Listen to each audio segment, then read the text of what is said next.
Le Seigneur soit avec vous. Et avec votre esprit. Lecture de l'Évangile de Jésus-Christ selon saint Matthieu.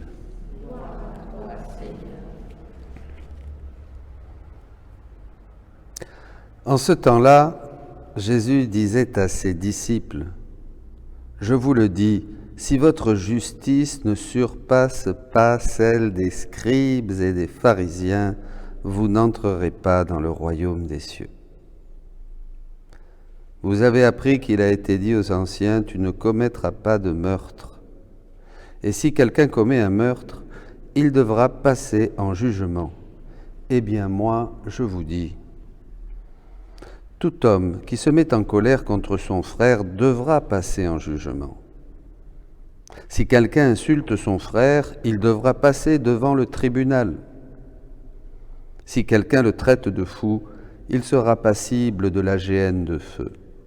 Donc, lorsque tu vas présenter ton offrande à l'autel, si là, tu te souviens que ton frère a quelque chose contre toi, laisse ton offrande là, devant l'autel. Va d'abord te réconcilier avec ton frère, et ensuite, viens présenter ton offrande. Mets-toi vite d'accord avec ton adversaire pendant que tu es en chemin avec lui, pour éviter que ton adversaire ne te livre au juge, le juge au garde, et qu'on ne te jette en prison. Amen, je vous le dis, tu n'en sortiras pas avant d'avoir payé jusqu'au dernier sou. Acclamons la parole de Dieu. Louange à toi, Seigneur. Bonjour à tous les amis. On va commencer par cette lettre de saint Paul qui nous donne des petites précisions sur ce mécanisme qui nous permet de voir la splendeur de la vérité sous nos yeux, de voir un Jésus vivant qui nous révèle des choses belles, grandes, merveilleuses, qui séduisent notre cœur et qui nous font avancer sur le chemin. Aujourd'hui encore, dit l'apôtre, les fils d'Israël lisent les livres de Moïse, mais il y a un voile sur leur cœur. Quand on se convertit au Seigneur, le voile est enlevé. Souvent, je me suis demandé pourquoi j'ai mis du temps avant de voir dans le livre du ciel les merveilles de Dieu. Parce que je n'étais pas bien converti. Converti au Seigneur, certes oui, mais avec encore des choses à moi. Ma petite théologie, ma petite vision de Dieu, ma petite conception de l'amour, de la charité, proche de l'Église bien sûr et de l'enseignement traditionnel, mais ça part encore de nous. Vous comprenez ? On a nos idées, il y a un voile sur le cœur. C'est quand on se convertit que le voile tombe. Donc il y a quand même quelque chose, il y a un plus qui se reçoit dans l'acte même d'une conversion. Mais alors, qu'est-ce que c'est cette conversion ? On est tous convertis au Seigneur, on croit tous que Jésus-Christ est le Fils de Dieu. Oui, bien sûr, mais vous savez, il y a quelque chose de plus. Par exemple, il y en a qui vont vous dire « Ah oui, moi, je crois en l'Évangile, je n'ai pas besoin de révélations privées. Oh, la Vierge de Fatima, la Vierge de par ici, la Vierge de par là, les révélations de Jésus à Sainte Machin ou à Saint Glinglin, tout ça, non, moi, je n'ai pas besoin de ça. La foi de l'Église, c'est tout, la foi de l'Église. Alors, oh, Luisa Picaretta, vous pensez. Non. Voyez, et je vous disais qu'un jour, le Père Laurentin m'avait partagé quelque chose d'intéressant. Il n'y a pas la foi en quelque chose il manque de surnaturalité dans la foi. La foi n'est pas assez surnaturelle.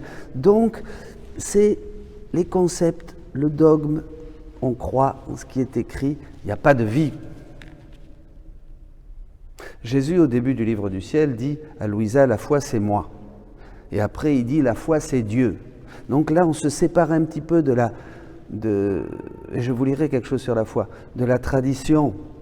La foi est une vertu théologale, bien sûr, oui, elle a comme objet Jésus-Christ et les vérités révélées. Mais Jésus, là, prend un raccourci, il veut nous faire... La foi, c'est moi, la foi, c'est Dieu, dit-il. Donc, il y a quelque chose, et c'est là, c'est quand on croit que c'est Jésus qui nous parle à travers Marie à Fatima, à travers le message de la Vierge, je ne sais pas moi, à Pontmain, à la Salette, ou à travers ce que Jésus a révélé à Sainte Catherine, à Sainte Marguerite Marie, ou à une petite âme de ci, de là. Vous voyez, une fois qu'on a fait ce que l'apôtre demande, c'est-à-dire tout vérifier, retenir ce qui est bon et mettre à la poubelle ce qui n'est pas bon, enfin l'apôtre dit, et rejeter ce qui n'est pas bon, les trois choses du discernement, une fois qu'on a un cœur ouvert, un cœur simple, de toute manière on ne va pas croire des bêtises.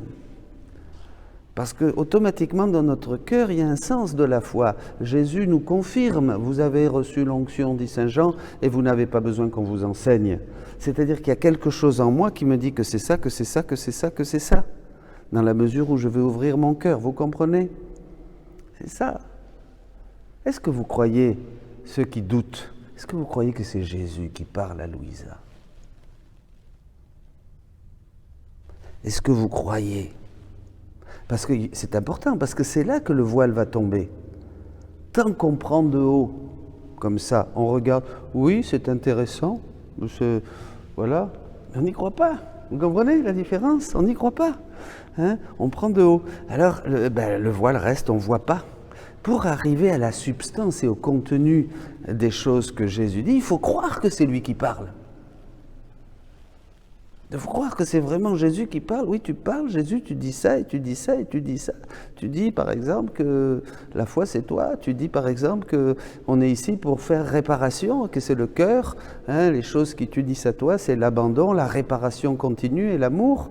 Tu dis ce que l'homme est vraiment fait pour être à ton image et à ta ressemblance et devenir comme toi. C'est Jésus qui parle. Et alors, quand Jésus parle, eh bien, comme le dit saint Paul, quand on croit vraiment ce que Jésus dit avec un cœur d'enfant, c'est ça le problème, qu'on est adulte. Alors, ça ne marche pas. Il faut être tout petit, il faut être tout petit, tout humble. Tout petit, il ne faut pas croire qu'on sait quelque chose. Tout ce qu'on sait, c'est rien. Même saint Thomas, à la fin de sa vie, il disait c'est de la paille, il a failli tout brûler. Il n'y a qu'une chose qui nous nourrit, c'est le Dieu qui se donne à nous, qui se déverse en nous, cette action du Saint-Esprit dans nos cœurs, qui nous transforme, qui illumine nos yeux et qui nous fait dire juste pour maintenant, Alléluia, Jésus est vivant. C'est ça, un contact direct, immédiat, par la foi, avec Jésus qui se donne à nous. La foi, c'est moi. Alors, c'est l'Esprit, là où l'Esprit du Seigneur est présent, là est la liberté. Et nous tous qui n'avons pas de voile sur le visage, nous reflétons la gloire du Seigneur. Ça, c'est extraordinaire. Ça me fait penser à Saint Jean. On le voit et on est transformé en lui, dans sa première lettre, chapitre 3, verset 2. On est transformé en son image avec une gloire de plus en plus grande, c'est-à-dire plus ce Jésus qui nous parle, plus nous croyons que c'est lui, plus les vérités descendent dans nos cœurs, elles sont digérées, elles sont assimilées, et ça nous donne une joie, une lumière extraordinaire, et on devient des témoins de Dieu. Les gens sont contents. Quand les gens nous répondent là, qu'est-ce qu'ils disent les gens sur un « Ah, c'est formidable, c'est lumineux, je suis content, j'ai été touché, vous avez dit ceci, vous avez dit cela, ma vie pendant le confinement. » Ils ont reçu des lumières de Dieu. Eh bien, parce qu'il y a quelqu'un qui parle et qui leur dit « Pourquoi vous ne le faites pas, vous ?» Vous vous rendez compte si tout le monde parlait et parlait aux autres? Parce que la foi vient de ce que l'on entend, dit aussi l'apôtre. Et ce qu'on entend, c'est la parole du Christ. Ça, c'est très important. Alors on est transformé par ces vérités qui viennent nous toucher. Vous voyez, il doit avoir, si vous n'avez pas dans votre cœur un enthousiasme, c'est-à-dire une espèce de joie de savoir plus, de comprendre plus, de méditer plus, d'être plus, d'être dans le plus, eh bien, il y a un voile. C'est une foi qui est morte. La foi doit amener la joie. D'ailleurs, c'est dans les fruits du Saint-Esprit. Amour, paix, joie, etc. Bon, alors, continuons. Par l'action du Seigneur qui est Esprit. C'est pourquoi, ayant reçu ce ministère par la miséricorde de Dieu, nous ne perdons pas courage. Et même si l'évangile que nous annonçons reste voilé, il n'est voilé que pour ceux qui vont à leur perte, pour les incrédules dont l'intelligence a été aveuglée par le Dieu mauvais de ce monde. Celui-ci les empêche de voir clairement la splendeur de l'Évangile, la gloire du Christ, qui est à l'image de Dieu. C'est ça.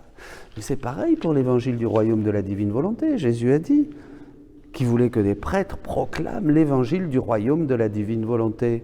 Donc c'est la même, si il y a un voile sur le cœur, eh bien on n'adhère pas à ces vérités. Donc on se ferme. Alors en plus, on se ferme vraiment, c'est plus que la caverne d'Ali Baba, parce que les 36 volumes du livre du ciel révèlent, c'est le dévoilement complet de Dieu qui donne un déversement total. Hein. L'Esprit Saint pourra, il dit, enfin mon Esprit Saint pourra se déverser totalement dans le cœur des créatures pour y régner. Vous voyez mes amis, donc attention, cette époque que nous vivons et qui est la nôtre. Il y en a qui vont à leur perte, parce que ils vont à leur perte, ils ne croient pas en l'Évangile, c'est les incrédules. Séduits par le Dieu de ce monde. Mais après, il y en a aussi d'autres qui, ils ne vont pas à leur perte éternelle, mais ils vont perdre beaucoup de temps par un manque de foi, par une espèce de scepticisme et d'un relativisme. Comme le disait le cardinal, le monseigneur Picheri, tant qu'il y aura dans l'Église ce manque de radicalisme, ce manque de foi dans la dimension, dans la transcendance, ce scepticisme, ce relativisme, vous voyez, quant aux choses surnaturelles, on n'avancera pas. Parce que Dieu est vivant. On le voyait dans un autre enseignement. Dieu est vivant, il est le Dieu des vivants. Il n'est pas le Dieu des morts.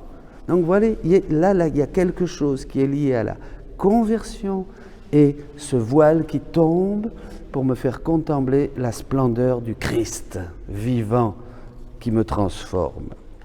Voilà, ça c'est très important.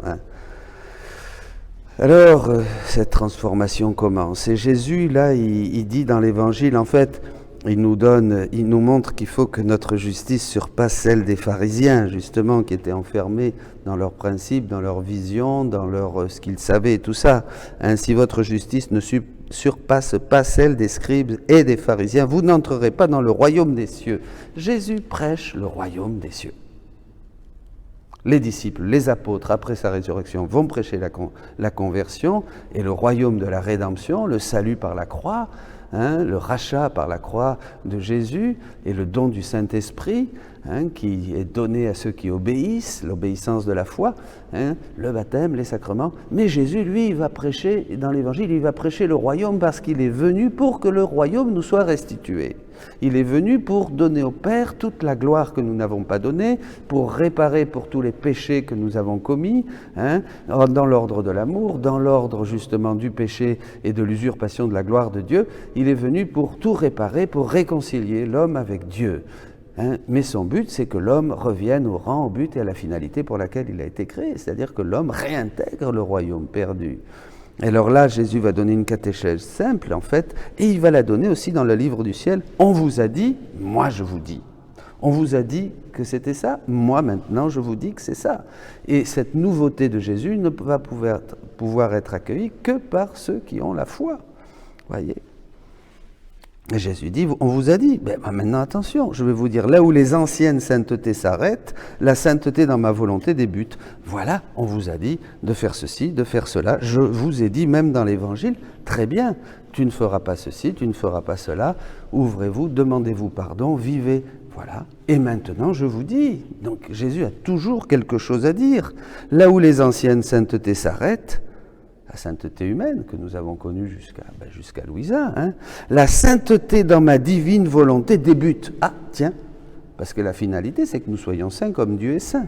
Donc il y a une nouveauté. La finalité dans ma volonté débute. La sainteté dans ma volonté débute, faisant de toutes les autres saintetés son marchepied. Volume 16, 8 novembre 1923. Toutes les autres... on vous a dit ? Eh bien maintenant je vous dis que la vraie, la seule sainteté, c'est la sainteté dans ma divine volonté. Toutes les autres servent de marchepied. Elles sont préliminaires. Est-ce que vous croyez que c'est Jésus qui dit ça ? Si vous croyez que Jésus dit ça, le voile va tomber et vous allez entrer dans le royaume de Dieu. Vous allez accueillir ces vérités qui nous transforment, ces vérités qui nous séduisent, ces vérités qui nous font déjà vivre quelque chose du ciel sur la terre. Ça te paraît peu de choses, Louisa, de vivre déjà sur terre la vie du ciel? Très souvent, Jésus dit ça. Ça te paraît peu de choses. Je vous donne un petit texte pour terminer, mes amis. Tout est écrit dans le cœur de ceux qui croient, qui espèrent et qui aiment. Ce matin, je me sentais tout opprimé parce que Monseigneur était venu me visiter, l'évêque. Et il avait dit qu'il n'était pas certain que c'était Jésus-Christ qui opérait en moi. Quand c'est un évêque qui vous dit ça, ça vous... vous pouvez dire qu'après, vous passez la nuit sans dormir quand même. Lorsque Jésus béni est venu, il m'a dit, « Ma fille, pour bien comprendre un sujet, il est nécessaire d'avoir la foi. Pour bien comprendre, il faut croire. Il ne faut pas essayer de comprendre et puis si ça me plaît, je crois. Ça ne marche pas avec Dieu. Et il le dit souvent, Jésus. Tu voulais comprendre, il faut croire. Et pour avoir la foi, il faut croire, il dit aussi. Bon. Parce que sans la foi, tout est sombre dans l'intelligence humaine. Tout est humain, on peut dire. Alors que le seul fait de croire allume une lumière dans l'esprit. Et c'est là que le voile tombe. On se dit, mais bon sang, c'est bien sûr, vous voyez, il y a quelque chose, il y a une émotion, une joie, un bonheur, parce qu'on disait, ben oui, je ne voyais pas, maintenant je vois. Au moyen de cette lumière, on peut percevoir clairement la vérité ou la fausseté des choses. Il y a un discernement immédiat qui s'installe dans le cœur. Ipso facto, on reconnaît si c'est bon ou si c'est mauvais. Mais ça, c'est intéressant. C'est le discernement. Donc, ça fait partie du Pâques. Voyez, non seulement vous avez la foi, mais vous avez aussi le discernement immédiat sur... On sait. Ceux qui doutent, c'est parce qu'ils n'ont pas cette foi. Ils sont là, posent des questions. Mais vous savez que c'est vrai. Si demain, quelqu'un vient vous donner une révélation bidon, vous allez tout de suite dire, non, ça c'est pas... Bon, je sais pas. Bon, humblement, on va dire, on va voir, mais... Par contre, quand c'est limpide, quand c'est beau, quand c'est pur, on voit tout de suite. Tout est pur pour les purs, dira aussi l'apôtre Paul. Tout est pur pour les purs. C'est intéressant, ça. Alors, je continue. Au moyen de cette lumière, on peut percevoir clairement la vérité ou fausseté des choses, pour discerner si c'est la grâce qui opère, la nature ou le diable. Trois choses. Ça vient de la grâce, ça vient du ciel. C'est la nature, c'est l'homme qui fabrique sa petite réflexion perso et qui essaye de l'imposer aux autres, ou alors c'est le diable. Vois-tu, l'évangile est connu de tous, mais qui comprend la signification de mes paroles? Ben oui, pas beaucoup, Seigneur. Qui comprend les vérités que l'évangile contient? Et bien maintenant, grâce à Dieu un peu plus, avec ce don de la divine volonté, l'évangile devient lumineux. On voit combien tout ce qu'a fait Jésus était une préparation, comme l'Ancien Testament, les vérités de l'Ancien Testament préparées à l'avènement de Jésus-Christ dans le monde. Et bien, les événements, les miracles, les paroles, les actes, tout ce qu'a fait Jésus prépare les vérités du royaume de la divine volonté qui nous est révélée. Ceux qui croient, pour tous, les autres... Qui conserve ces vérités dans son cœur? Qui en fait un trésor pour acheter le royaume de Dieu? Ceux qui croient. C'est ceux qui croient qui en font un trésor et qui achètent le royaume de Dieu, qui entrent dans le royaume de Dieu, comme les enfants, les petits. Le royaume de Dieu est à ceux qui leur ressemblent. Voyez? Pour tous les autres, non seulement ils ne comprennent rien, mon Dieu, qu'ils sont nombreux, mais ils s'en servent pour s'en moquer. On se moque? Ah bien sûr, ah bah oui, ça on se moque. Ah, il y en a qui se moquent de vous. Quand vous croyez en Jésus et que vous le suivez, il y en a tout un tas. Ah, on vous dit, vous ne recevez pas que des belles choses. Ça arrive, pour plaisanter sur les choses les plus saintes. Ceux-là, ils peuvent se préparer à avoir un bon purgatoire. Ah ben oui, il faut dire ce qu'il y est. Voilà, tout sera dans la lumière. Même moi, si je me suis trompé, si je vous ai dit des bêtises, eh ben, je passerai sur le grill. Ça, c'est sûr. J'accepte et je me lance et je n'ai pas peur. Et je continuerai à dire ce que je pense. Vous voyez? je devrais rendre compte à Dieu. Je me suis trompé. Mais si vous, par exemple, vous ne croyez pas, et vous disiez non, bah, il se moque de nous, voilà, ça sera votre tour. Donc que ce soit vous, que ce soit moi, il vaut mieux être ensemble du même côté, je crois, et croire que le royaume de Dieu est au milieu de nous. Alléluia. Bon, ainsi, non, parce que je ne veux pas me séparer de mes frères, moi. Mais je ne vais pas aller de l'autre côté s'il n'est pas bon quand même, mais je vous invite à aller du bon côté. Ainsi, on peut dire que tout est écrit dans le cœur de ceux qui croient, qui espèrent et qui aiment. Pour les autres, on peut dire que rien n'est écrit pour eux. C'est-à-dire, ils ne voient rien. Il en est ainsi de toi. Celui qui possède un peu de foi voit les choses avec clarté et découvre la vérité. Celui qui ne croit pas voit les choses dans la confusion. 9 janvier 1904. Eh bien, mes amis, prions, rendons grâce à Dieu. Et puis, encore merci. Vous savez que bientôt, le 25 à 8h du soir, nous aurons le premier Zoom, la première vidéoconférence avec déjà, nous sommes une bonne vingtaine de prêtres. Eh bien, je crois que c'est une grande grâce parce que Jésus veut que les prêtres, comme Saint Hannibal, comme tous les prêtres qui ont été à côté de Louisa, soient les premiers annonciateurs du royaume de la divine volonté. Le monde a soif, le monde a besoin de nous. Amen. Soyez bénis.